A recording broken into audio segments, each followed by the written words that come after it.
Hello. So I'm going to read you all Thor, an origin story.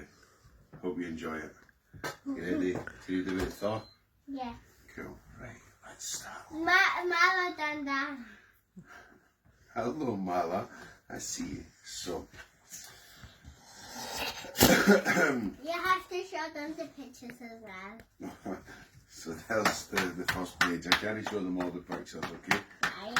What would it be like to live among legends, to be something more than human, to hold great power in your hands and know how to use it, to be feared, to be brave, to be honoured, to be mighty?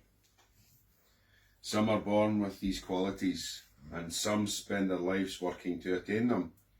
This is a story about someone who was born into royalty but needed to earn his honour.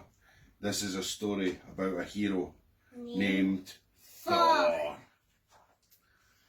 Thor's realm was called Asgard. It sat like an island. What's a realm? A kingdom. Yeah. It sat like an island where the shores were swept by the sea of space. The people who lived on Asgard were called Asgardians. And the Asgardians of the galaxy. And the Asgardians called their world the Midgard. The only way to reach our world from theirs was by the Rainbow Bridge. Asgardians of the galaxy. The bridge was guarded by the sentry called Heimdall. Even though Asgard was well protected, threats were endless. Thor was one of the land's great protectors. Yes, he is. He was also a prince. He lived with his brother Loki in the castle of their I'm father, jealous. Odin. Thor was arrogant and chose his friends for their loyalty. The brave warrior Balder and a band of soldiers called the Warriors Three, Fandral, Volstagg and Hogun, and the beautiful, strong and wise Lady Sif. Thor's father, Odin, ruled over all of Asgard. He and his wife Frigga wanted nothing more than for their sons to grow up to be worthy rulers, but there could only be one supreme ruler of Asgard. And the mighty Thor. Only one who could be like Odin, and even though Loki was thoughtful, clever and quick, Thor was firstborn, and so the throne was his by right.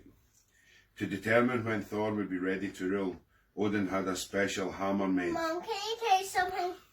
It was forged from a mystical metal called Uru, which came from the heart of a dying star. The hammer was named,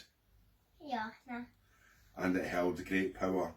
But no one would be able to lift the hammer unless he or she were worthy. The hammer was immovable to Thor. Still, Odin's actions made it clear the hammer was meant for his firstborn son and no one else. Even so, proving worthy of Mjolnir was not an easy task. Thor spent nearly every moment trying to earn his right to hold the hammer. He performed amazing acts of bravery. He was honoured for acts of nobility, and he demonstrated feats of great strength.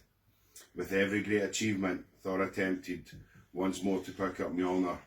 It seemed as if he would never raise the hammer more than a few inches from the table. And then, one day, to be continued.